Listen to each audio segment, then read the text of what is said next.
June মাহত মই আপোনালোকক ভাল দিন এটা চাই 10,000 টকাটো দি দিম, ঠিক আছে? সেইটো চিন্তা কৰিবলগীয়া নাই। 10,000টো শেষ নহয়, 10,000 পিছত আকৌ 25,000 পাব। আৰু কোনোবাই ভাবে এনে কৈছে নেকি, মই যিটো কম মই কৰিয়ে দেখাম, মই নকয়, মোৰ লগত ফাঁকি ফুকাৰ কাৰবাৰ নাই। 10ৰ পিছত 25, 25ৰ পিছত 50। খালি অলপ আগতে মই নগাঁৱত আছিলোঁ, মই এখন মিটিঙত হাঁহি কৈছোঁ 10ৰ পৰা চবে 25 পাব, কিন্তু যাৰ 3টা বাচ্চা সি যদি 4টা কৰি দিয়ে নাপাব আৰু এই সময়ত। শ্ৰদ্ধাৰ ৰাইজ, আমি যি কৈছোঁ আমি কৰি কৰি কৰি কৰি গৈ থাকিম। শ্ৰদ্ধাৰ ৰাইজ, যি আমাৰ অসমত চাকৰি নামত টকা লোৱাটো বাদেই দিয়ক, তামোল পাণ এখনো কোনো অফিচাৰে খাবৰ কাৰণে, কোনো মন্ত্ৰী বিধায়কে খাবৰ কাৰণে সাহস নকৰে। ইয়াৰ ফলত লাভ কি হৈছে? এতিয়া ল'ৰা ছোৱালীয়ে, মাক বাপেকে সকলোৱে জানে যে পঢ়িলে চাকৰি পায়। স্কুলত ল'ৰা ছোৱালী যোৱা বেছিকৈ গৈছে, ৰাতি আড্ডা মাৰা, ঘৰৰ বাহিৰত ঘূৰি ফুৰা। আগতে কৈছিল পঢ়ি কি হ'ব, পঢ়িলেতো চাকৰি নাপায়। এতিয়া ল'ৰা ছোৱালীয়ে উল্টাই কয় যে পঢ়িলেহে চাকৰি পায়। আগত কথাটো আছিল পঢ়িলে কি হ'ব, এতিয়া পঢ়িলে কি হ'ব মাক বাপেকে উদাহৰণ দিব পাৰে যে চাহ, পঢ়াৰ কাৰণে সেই তৰকাৰী বেপাৰী ল'ৰাটোৱেও আজি ACS পাইছে, ঠেলা ল'ৰা ছোৱালীয়েও আজি ACS পাইছে, APS পাইছে। এই পৰিৱৰ্তন কেইদিনত হ'ল? মাত্ৰ 4 বছৰতে আজি আমাৰ অসমৰ পৰিৱৰ্তন হ'ল। ৰাস্তা ঘাট, স্কুল, কলেজ, মেডিকেল। এতিয়া এনেকুৱা হৈছে, মই যেতিয়া গাঁৱত যাওঁ, মানুহে মোক কয় আমাৰ ঘৰৰ ৰাস্তাটো বেয়া, বোলে কাগজখন দিয়কচোন। কাগজখন লওঁ, ইঞ্জিনিয়াৰক সোধো ৰাস্তাটো ক'ত, বোলে ছাৰ এওঁলোকে পথাৰৰ মাজলৈকে উঠি গৈছে, তাৰে নতুন ৰাস্তা বনাব লাগে। তাৰমানে আগৰ ৰাস্তাবোৰ বনোৱাব বাকী নাই। এতিয়া কাৰোবাত পথাৰৰ মাজত, কৰবাত কোনোবা নতুনকৈ গাঁও পুতিছে, চুবুৰী পাতিছে, আমি তাতে ৰাস্তা বনাব লাগে। এতিয়া মানুহে আজিকালি ৰাস্তাৰ কথা নকয়, কয় যে ড্ৰেইন বনাই দিব লাগে। ৰাস্তাৰ কথাটো কমি গ'ল, এতিয়া নতুনকৈ কয় ড্ৰেইন বনাই দিব লাগে।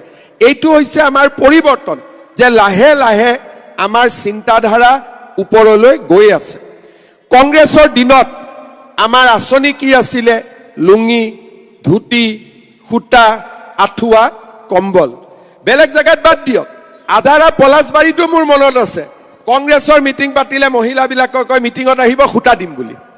সূতাৰ লোভত মিটিঙত যায়, 2 বাণ্ডল ওপৰত 200 বাণ্ডল সূতা থাকে, 5,000 মহিলা থাকে। কাক দিব? তাতে খেলি মেলি কোনোবাই কান্দি মিটিঙত ঘূৰি আহিলে যে সূতা হাততে নাপালো, কোনোবা তাৰ মাজতে ঠেলা ঠেলি লাগিলে।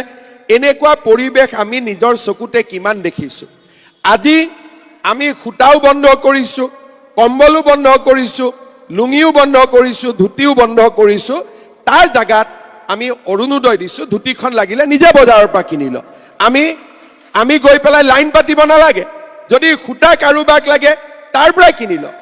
830 টকা আছিলে অৰুণোদয়, এতিয়া 1250 হ'ল। আমাৰ এই আজাৰা ধাৰাপুৰ গড়লতো প্ৰায়বোৰ মানুহে অৰুণোদয় পাইছে। যিখিনি পোৱা নাই সেইখিনিকো মই অৰুণোদয় পোৱাৰ ব্যৱস্থা কৰি দিম, যাতে সকলোৱে অৰুণোদয় পাব পাৰে।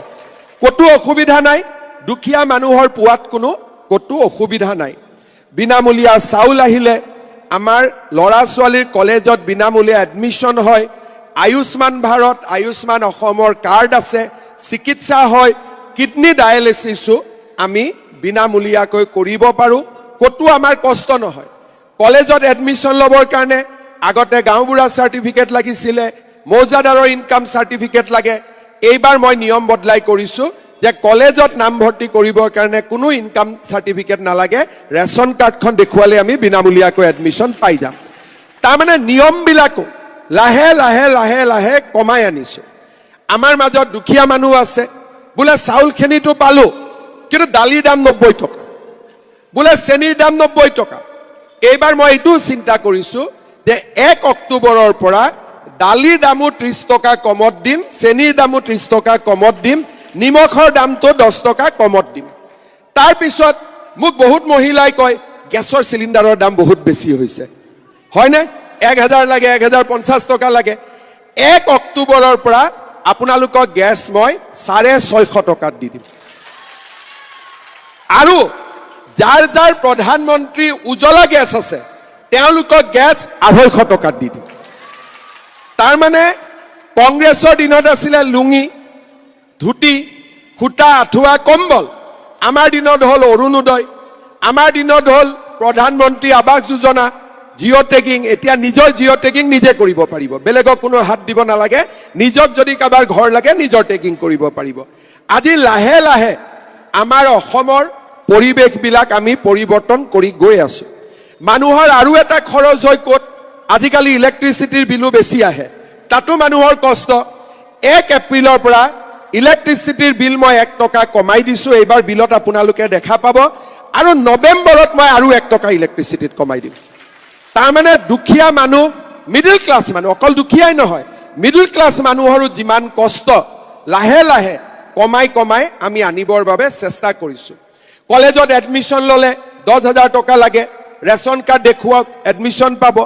ছোৱালীজনী যদি কলেজত পঢ়ে, নিযুত মইনা আঁচনি 1250 টকাৰ পৰা 2,500 টকালৈকে চৰকাৰে দিব।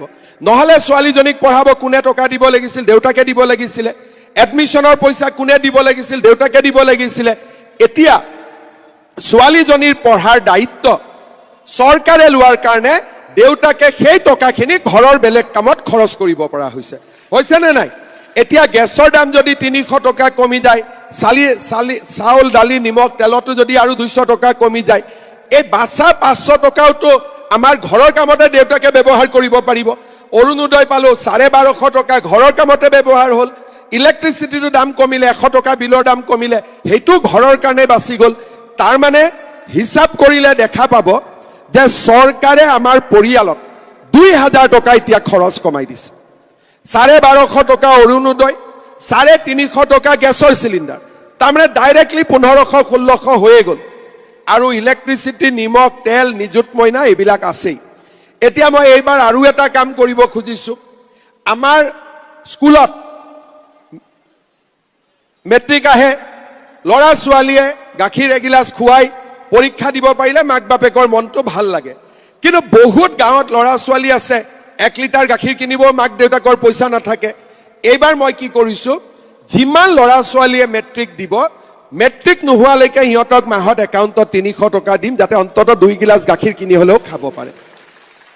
তাৰপিছত আমাৰ ল'ৰা ছোৱালী ডিগ্ৰী পাছ কৰিলে, আজি বোলে কলিকতাত ইণ্টাৰভিউ দিব যাব লাগে, কালি বোলে গুৱাহাটীত যাব লাগে, পৰহি বোলে অমুকত যাব লাগে। মই সৰু সৰু কথা চাই থাকো। যেতিয়া আমি এডিআৰই পৰীক্ষাত 300 টকা ফিজ কৰোঁ, কেণ্ডিডেট হয় 5 লাখ, আৰু যেতিয়া আমি কওঁ বিনা পইচাত হ'ব, কেণ্ডিডেট হয় 11 লাখ। তাৰমানে 6 লাখ মানুহ এনেকুৱা থাকে যোনে পৰীক্ষাৰ ফিজটো দিব নোৱাৰে। এতিয়া আমি কি কৰিছো, যি ল'ৰা ছোৱালী ডিগ্ৰী পাছ কৰিব, এইবাৰৰ পৰা 1 বছৰৰ কাৰণে তেওঁলোকৰ বেংক একাউণ্টত আমি 2,500 টকাকৈ দি থাকিম, যাতে সকলো পৰীক্ষাত তেওঁলোকে এপ্লিকেশ্যন দিব পাৰে। টকাৰ কাৰণে ইণ্টাৰভিউৰ পৰা পিছ